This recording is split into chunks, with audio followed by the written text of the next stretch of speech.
Pine City, when they moved there, we were little kids and we went to see him, and we went over to the cemetery and he whittled out some whistles for us out of the willow trees. So we still got the whistle, in fact, that he made for us. We still got that. No, driveway. Little driveway is a nice whistle. Of course, we got some of his souvenir stuff. Well, I shouldn't say souvenir, but to us a souvenir. Some of his items, like what was it we had that got him? Oh, didn't he belong to a Czech? Oh yeah, he belonged to a Czech association in Maroon, and he is a member of the, and we have the badge of the of his membership. And it's in Czech, and they used to live on Browns Hill. That was just south of Maroon. That's where they always used to walk to church all the time. You know, walk to town. Let's see. The reason they moved because the land was divided by the railroad. Got divided by the railroad, and so they decided to sell and went to the other end of town, Pine City. And they didn't think it was so far out because it got a ride out there in an automobile. But when it went by horses, it was a much further distance. They didn't realize that that's far. And More time, not distance. It took more time to get there. and she used to grow a lot of poppies. We used to rattle the poppy seeds. You shake them up, and that's what you got her poppy seeds from. She always had beautiful poppy flowers around the place. And what else was it? Trying to think. I'll cut it off, I guess. Yeah, I'm trying to think. Oh, Cookies. or some fruit. Yeah, always when we were kids leaving the farm, as little kids, you'd give us a little bag of fruit or cookies in it for us to go on the way home. Yeah, the same. And I remember at Christmas time there too, once had a nice beautiful tree. I think they had candles on it, as I recall. And it had slippers underneath the tree. What else was it? I remember seeing some spidey, whose slippers they were, I don't know, but they were small. And of course, we used to play with the stove all the time. Oh, Wooden stove, we always play with the fire. yeah. She was always concerned we might get burned. Grandma did. What was Grandma like? Oh, she was wonderful. One of the things, she's always sweating too. You know, she just gets us goodbye. Old-fashioned grandma. Yeah, she's old grandpa. Scarf. Yeah, and she gets us goodbye. Her lips would go all full of moisture from sweating. You know, that was nice. And let's see, cut. How about Grandpa? What was Grandpa like? I think Oh, I'm trying to remember. Let's see. cutting. I know that when he was on the wedding was on the farm. farm. When he was on the farm, there was a big snowstorm, and the only time he can, it was so bad that they had a rope from the barn to the house, so they could get lost in the snowstorm. They used to have. I got some of that stuff written down in my books. What was the farm like? Oh boy, no electricity for a long. Didn't even have electricity until 38, something like that. And all, of course, they had their fruit cellar there. Well, everything was in the fruit cellar, all their vegetables. They didn't have no refrigerator. Then the neighbor kids used to come over on the way to school. A block away was a country school. And then Huberman, Bill Huberman, I think it was his name, Bill. They would come over, and little kids would stop on the way in the house and get warmed up, then go on to school. They would. So they got to go know real good friends there in the holidays, or this Easter in the holidays. They got to be good friends of the Hubermans in the holidays, and a number of people I got written down. They moved from Maroon to the new farm in the wintertime in January. They moved. And the other kids went over to Huberman's. He had his kids, and they stayed there for the day while everybody helped move the cattle. Grandpa had to walk behind the cattle, and Grandma was in the sleigh, with a bobsled, whatever, going to their new farm. What else was that? In my head. used to be time that when we go there, in the spring, the roads are so muddy that they were about a block away from Grandpa and Grandma, and they had to turn around and go back to the cities. They couldn't make it through the mud. Those were real money at the time. They had a 41 Ford, and they got stuck in them, and they turned around and got out and went back home. So close and yet so far. And what else we should do there?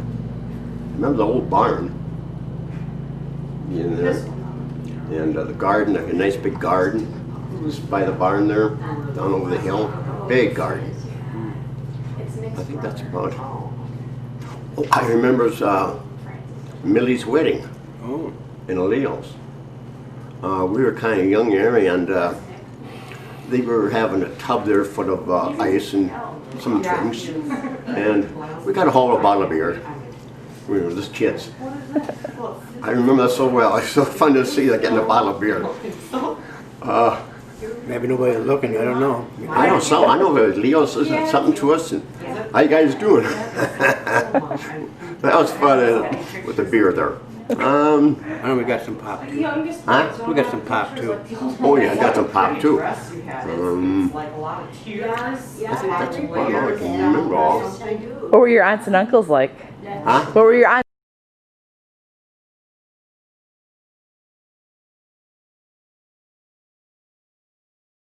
like? Oh. Any memories there? Do we have very much I think we. Oh, I remember working. I stopped off at Frank's once, and he was baling hay, and I said, "Let me do that." I thought it was easy. He's not baling, but putting it on the barn, and I unloaded the hay wagon with the bales. I never saw so much work in all my life. It was tougher than I thought it was, and I thought I was stoned. And after that, he brought out a bottle of beer. Frank did. I'm sensing a theme here. That was true, yeah. Yeah, Frank was always good. Yeah, he was always coming over. We always liked to see Frank when we had that little farm up there. He'd come over all the time and chew the fat. And then we'd go to town and eat all the time. Like to go up to over to the Cassidy's. Mom and Dad, the Cassidys used to be in Pine City, had a restaurant. The Cassidy. Now they're out in Hinckley. Original people. They knew them. Well, that's a different step. Oh, okay. What else? Can you remember anything else? You got that little. I can go back to my notes and I guess that's about it. What was your mom like? Yeah. Oh, Here, guys. yeah, it was always fun. That's one thing, we were kids. We were about 5, 6 years old. We'd go from Cannon Falls, we always go to the movie theater, and we'd stay till midnight. Midnight show. A midnight show. They Yeah, always had money two shows. for it. Went to 2 shows and then a midnight show. And of course, older brother would be looking for us, kick us out. We'd be hiding in the theater there so he wouldn't catch us. And but we'd walk home alone at night, at midnight, after midnight. No problem. There's 5, 6-year-old kids about a couple blocks away. Never had any problem with that. And the only problem would be the older brother trying to get us out of there. Of course, in those days, the tickets were 12 cents. I remember 15 cents. 15 cents? I think it was 12 cents. Well, yeah, but back when that, And we knew what the owner of the theater there, Jerry Silvers, he and Sonny became good friends. Sonny was in high school and he was working there all the time. And he would, when he found that the teachers were coming, he took his books there at the theater and opened them up as if he was studying, and the teachers say, "Oh, look at the good boy, he's studying here." He never studied. He didn't have the time. Jerry Silvers had him do all the driving. They drive to the cities, go golfing. He's a chauffeur in Jerry's Ford. I think he had a 41 Ford, Jerry did. And so Sonny was all the chauffeur, and they drive him all the time, all over town. And he drove with Mrs. Silvers once, and she said to him, "What are you looking all over for? Around while you're driving?" He said, "I don't have a driver license." You're just a little kid yet. But Jerry Silver helped him to show him how to box. And he Yeah, well, here's a Golden Glove boy. he was a Golden Glove boxer, Jerry Silvers, and he showed Sonny how to fight and whatnot. Then Sonny would show us how to fight with gloves down at the theater, and then he had the keys to go inside and we boxed there. And some kids saw us and slipped me through the windows, and we chased after him and kind of punched him a couple times. Sometimes we both get a spanking when one does something because we Yeah. don't tell who did it. That's the trouble. One of us did something, we always blame the other, and we both got it. You know. But in those days, we used to be able to sleep outside with no problem, in a tent and whatnot, and make bonfires, because in those days, you rake the leaves up and you burn them out by the street. So we put potatoes in there, and baked potatoes. And then we have little kids blowing at the fire, making the leaves burn more. We used to play Annie Annie over at the neighbors across the road from us. And one night, music teacher's going by from that school on his bicycle, and we hid him behind the trees and took out our water guns and shot him. That was a good time too. Yeah, but he gave us a lot of talking to too. And the cop in Cannon Falls was one of the best cops you ever could have. Sonny was #1 mischievous kid. Yeah. He even put a dead cat that had been run over on the highway a number of times, flat as a pancake. He scraped it up and put it in the squad car of the patrolman. And those days, they had their own personal cars they used. So you do that, he would do it to him. I guess you never found out Sonny did that. Sonny always wanted to find out. I think, well, I guess there's a lot of stuff I got written down.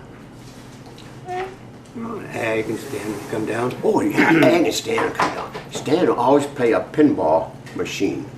He put on our lamps and he always playing with Stan. Oh, we had more fun playing pinball with Stan all the time. We always look forward to that. And one year we each got a 6-shooter from him. Cap gun, of course. And we had a lot of fun with those too. What else? I heard something go beep, beep, beep. That's not me. No. What else would you say about Grandpa and Grandma? Before they built this one that they've got now, Joe and there, I mean, like a little sink, and they'd wash up and throw the water outside. I remember seeing that. Back in those days, that's all they did. Oh yeah, they have no running water. We never did anything with the horses or cattle, did we? No, we didn't. If we were a little older, we probably would have played Roy Rogers or something. I guess that's about it. I can. You didn't ride horseback? No. No, we never did. Only sat on a horse at the fairgrounds once. I did when Dad was cultivating with the one-horse cultivator, and it was drawn by the one horse. Yes. I rode the horse. Oh, horseback. yeah. Uh-huh.